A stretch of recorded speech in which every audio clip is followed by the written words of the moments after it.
What is going on, ladies and gentlemen, boys and girls? Welcome back to another awesome video by Penny. Today we're back over here at the Petersen Automotive Museum. Now, the reason why we are back over here doing another video, and I don't like doing repeated content, but we're back over here because Mr. Sal Orpeza had left this very beautiful comment saying that I was hopping around and that I didn't really pay too much detail in it, and I need to educate myself. I understand, guys. I am learning just as much as you are on YouTube learning with me. And for that very reason, we are back here today. Of course, it's always good to have feedback, but for the plan today, I'm going to be getting into detail of the cars. And while I'm doing the videos, I'm going to be reading the entire plaque, word for word. Now, I know from going to school, reading an entire plaque is not exactly the best thing that anybody can watch, but Sal Orpeza, I hope this is good enough for you. And, you know, if you're not helping out, commenting on which cars, well, that kind of leaves it hard for everybody to understand what you are worried about. This is going to be exciting. So let's go ahead and check out this one because these guys are over there first. For the ones outside that I cannot get too close up to, I'm just going to simply read the entire billboard. Let's get at it. In 1962, customizing pioneers, the ruler's brother, Julio, Fernando, Oscar, and Ernesto formed Dukes, a social club with a focus on cars. When most of the boys were in their teens, still active today, Dukes is now the oldest lowrider club in continuous existence. Ghost Town, built by Ernesto and Fernando, started as traditional frame-up restoration before being converted into a 1960s style custom lowrider in the 1990s. The distinctive paint scheme, made up with translucent metal flake with merino pearl accents and cobwebbing, was designed by Ernesto and executed by Fernando. So that's basically how the videos are going to run down, guys. But in the background, there will be more close-ups, as close as we can get. And we're just going to be reading word for word. Let's get it. So this one right over here, 62 Chevy Impala Twilight Zone. This one's going to be saying, Boyle Heights, California native Mike Lopez has been creating iconic lowriders for almost 50 years. Twilight Zone was originally built as a traditional lowrider with a mostly stock look in the 1970s, first yellow, then deep purple. The car was transformed in 1988 when it was given a candy pearl base of black, purple, magenta, and blue fadeaways. Then striped in 7 colors, the interior and trunk were upholstered in 3-color velour, and the engine compartment and motor were fully chromed. Twilight Zone was one of the first lowriders class as an ultra custom, introducing a new vehicle class at shows. Okay, I just want to say that before we actually do get started. Inside, yes, I did skip around a lot on the top floors and in the vault. The only reason is because, guys, if you are subscribed to this channel, well, you know I've been here a lot of different times. And if you guys are new to this channel, I've been here multiple times with different shows, from the Bugatti shows to all the different shows they hosted outside this area in the top floors. So scroll through the channel, watch every single video on here, and you will see I've been here a lot. The Best and Low is one of the newest exhibits here, so we're going to check out everything inside. So inside of here, this is where we start to get into our more detailed looks. So I will start getting all my shots in, and then I'll be reading off every single billboard. Thank you, Sal, for that beautiful feedback. And I did not mind making this content for you guys, so you guys can see this, especially for people who don't have the opportunity to come down to this museum, who are not local in the Cali area. So let's get it. All right, starting off our Best and Low exhibit. Right here we have a 1965 Chevy Impala, nicknamed the Sunset 65. In 1980s, around the time of Cali's cruising ban, New Mexico was embracing the lowriding culture. Frank was inspired by the first gen of lowriders in his hometown in New Mexico, and he started building lowrider motorcycles before he got his hands on his 1965 Chevy Impala. Now this Impala has anywhere from custom engravings to a custom full-on paint job with really beautiful murals not only underneath the hood but also on the dashboard as well. This lowrider definitely stays true to the sunset look with that bright orange, having those little pinstripes all around, keeping the fine details out there noticeable for everybody to see. Even the hydro setup is pretty sick with the trunk nice, clean, and simple. This 1968 Cadillac Eldorado, the name Heldorado, was owned by Joe Ray, and he took on one of the most uncommon years for a lowrider build because of its front-wheel drive layout. It was not compatible to have hydraulics, so Joe Ray enlisted the Engel brothers to convert the car to rear-wheel drive, which invoked obviously swapping the body to a bespoke body. The floor was also redone to accommodate the drive shaft for the rear-wheel drive conversion. This 1954 Chevy 210, the name Green Bean, is a lowrider with a hot rod custom influence. It was completed by Zombie Joe in 2022 and is part of the ongoing legacy of lowriding culture car clubs, the Dukes. Now, there wasn't too much description, guys, about this car into detail, but you can tell with that steering wheel that the Dukes definitely did a very good job on this car, from the custom color to the gold tooth in the very front. Also, you've got really nice, beautiful pinstriping from the hood of the vehicle, outlining the whole body of the car to the very rear end. Inside the interior, besides the chain steering wheel, it's pretty original all in here, except for the swivel bucket seats, which I think is a very nice touch for this build, because it was not only just a lowrider, it was also a little bit of a hot rod. This 1947 Chevy Fleetline, Just a Rumor, is a bomb that epitomes the modern bomb with a blend of new and old styles. Finished in 2015, it features a lot of chrome engravings, intricate murals, and elegant pinstriping. This bomb does sit on an air suspension and has an inline 6 with dual carburetors. The interior remains faithful to its OG look right down to the refurbished radio. Something to add on, guys, is that the interior of this trunk was also color matched to the interior of the vehicle, and even the tanks were painted very similar color to the outside of the vehicle. Looking at these, I don't think that they were actually real wire wheels, but this was a cross combination of two different lowriding cultures. This 1959 Chevy Impala Penny Lane, the color was inspired to look very much like a copper penny, hence the name Penny Lane, and Mr. Cartoon got a lot of recognition from this to also do collabs with Apple and other artists. I think that it was really cool that they went along with the small pinstriping on the roof and also had the dash the same color as the car. Yes, a touch of wine. Now this is actually, guys, a second version of this vehicle. This is a 19 Toyota Corolla Touch of Wine the second. This Japanese economy car got transformed by a 17-year-old Albert de Alba. Touch of Wine was featured in Lowrider magazine in 1992. This vision included a roof cut, adding suicide doors, tilted hood, a custom cut trunk, molded in BMW bumpers, and some custom ground effects. This exact lowrider actually got Euro Lowrider of the Year in 1995 and in 1996.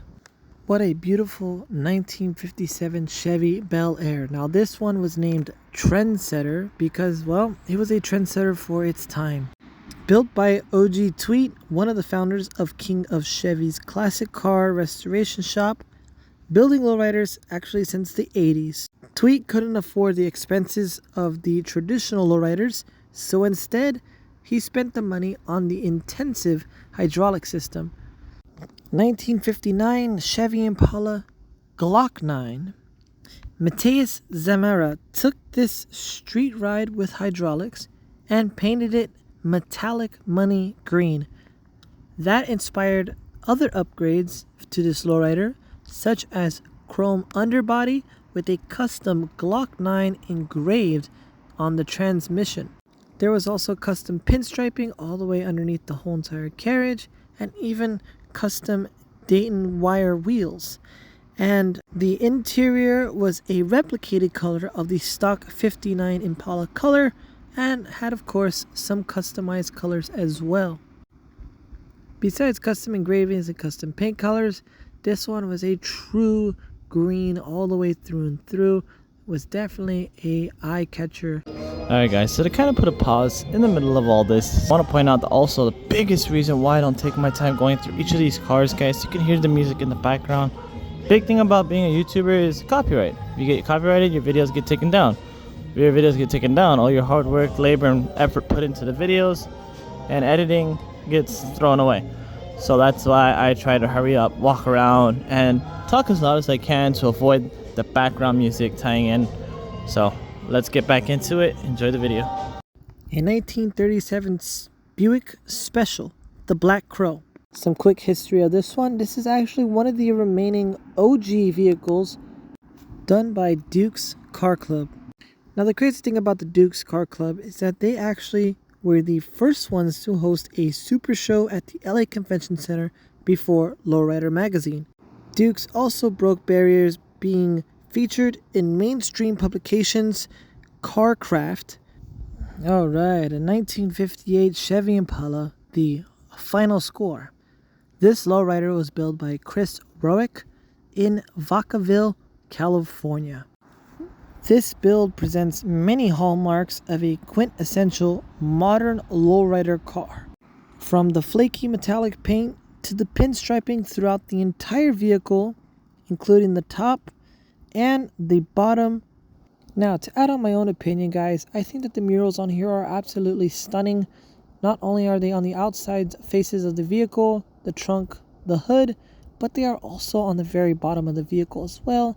If you were able to see it in the other video, in the rocker panels underneath the vehicle, there's a whole entire scene going all the way up and down the entire ride. Definitely a masterpiece. The infamous Gypsy Rose, a 1964 Chevy Impala, the world's recognizable lowrider. It has a total of 72 painted roses, painted by Walt Prey. This lowrider was featured on Chico and the Man, and it was also featured on the advertisements of Boulevard Nights. The interior has a custom Kush red velvet upholstery, light fixtures, and a cocktail bar. Gypsy Rose did not have wire wheels because at the time it was not a staple feature for lowriders. Gypsy Rose has been through many different features, starring the first one was a 63 Chevy Impala. 1958 Chevy Impala, Dead Presidents. This Lolo was one of the first lowriders I featured on this channel for the start of this year. It was built by Albert D'Alba's son, Albert Jr.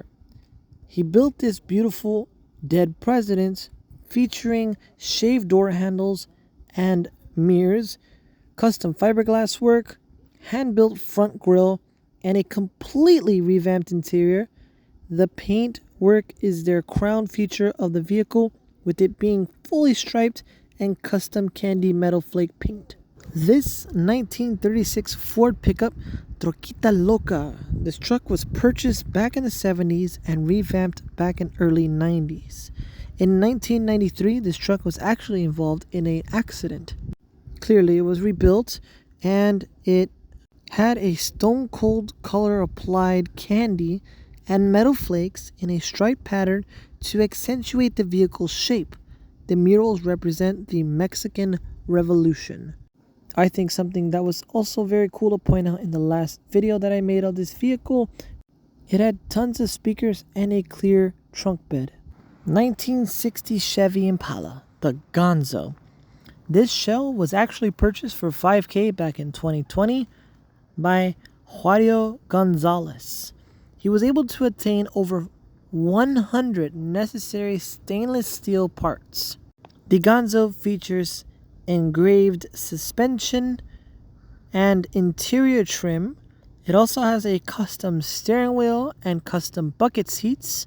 Something else that is pretty cool that ties into this lowrider is a keyless start entry, making it newer but still older. It also had some really cool murals painted in the trunk as well, and of course pinstriping alongside of the body. Viva Las Vegas, a 1979 Lincoln Continental, named Las Vegas. Las Vegas, like other Lolos, has seen a lot of changes throughout the years.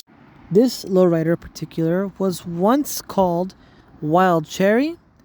After that it was Pink Floyd, and updated to Hollywood. This Lolo embraces its Vegas motif.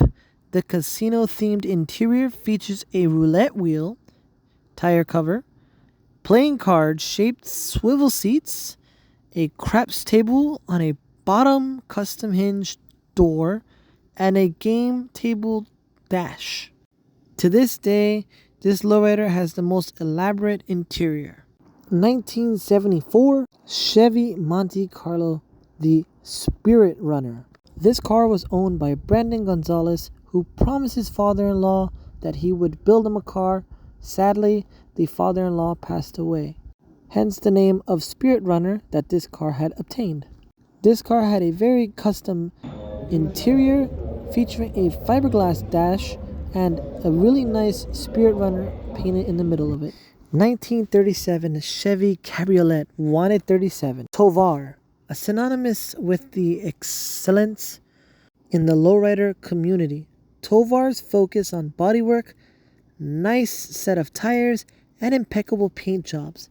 Wanted 37 went through major body modifications such as a 2-inch C-notch crossmember and raised the back of the floor to cover up the C-notch.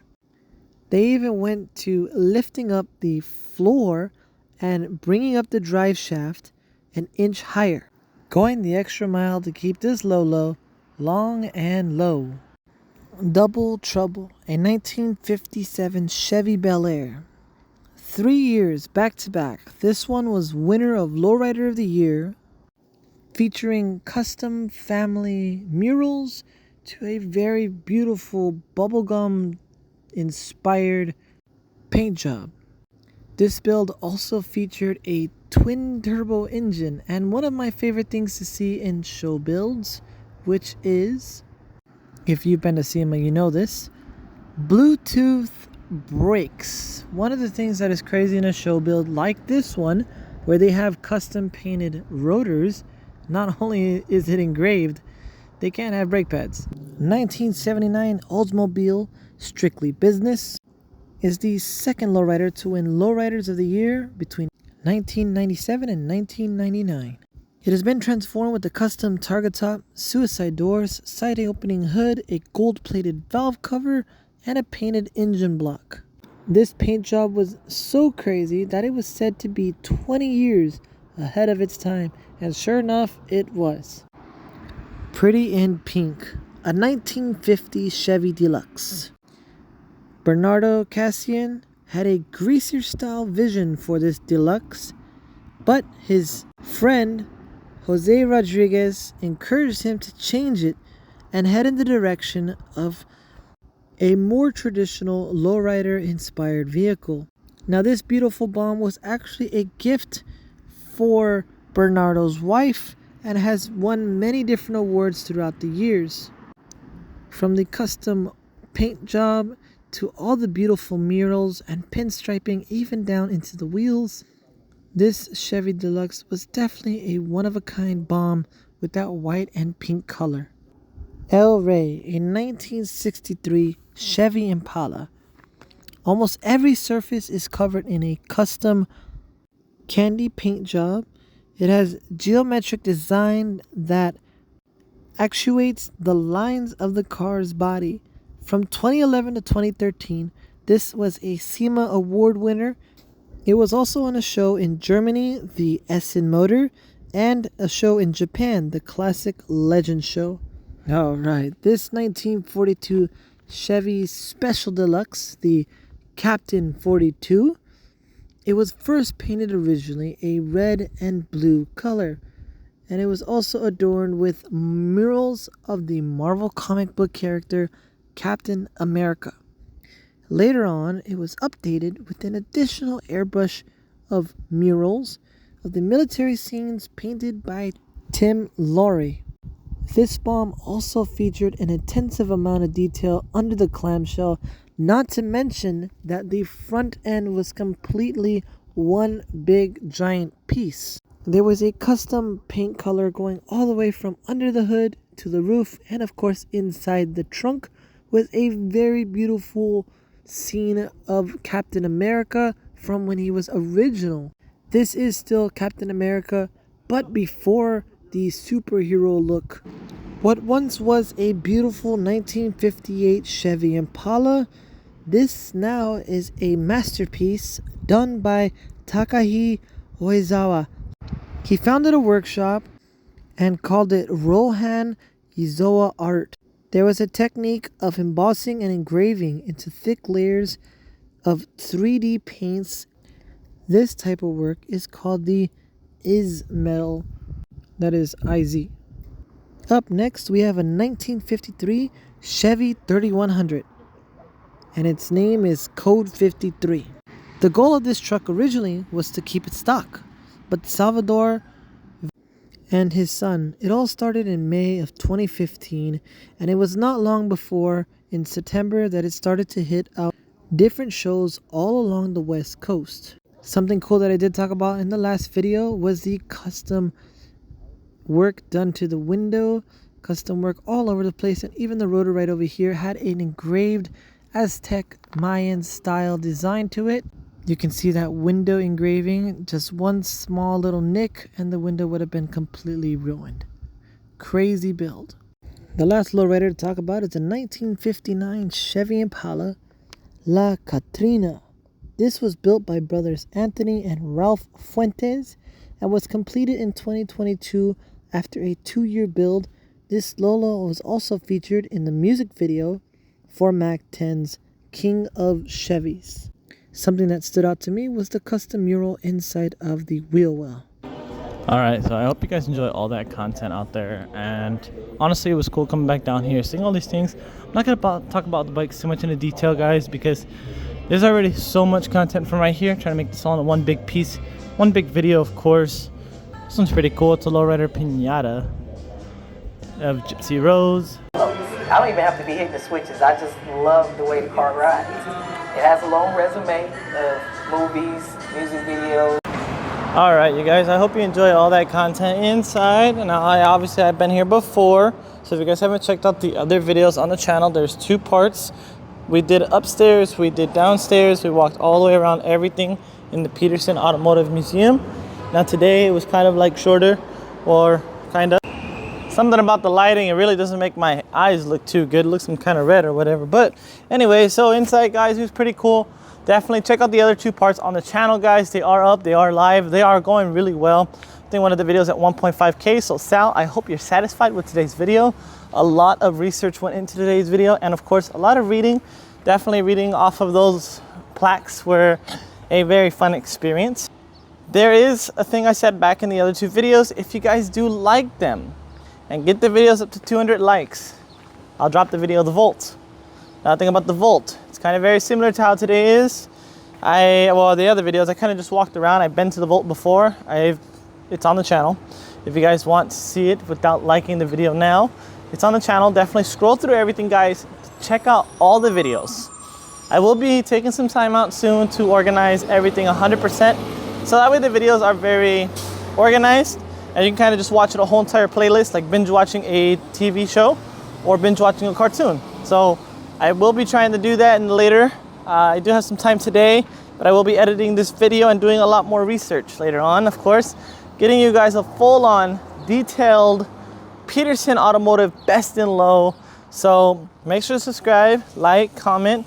Let me know, Sal, is this a much better video for you? I mean, I did take a lot more time out to get more into detail. They honestly were about to kick me out because I had the gimbal stick today and they didn't allow the extension. So that's one thing. And then I was getting over the line just to get those full-on detail shots. But of course, I do automotive YouTube for myself, for you guys to enjoy.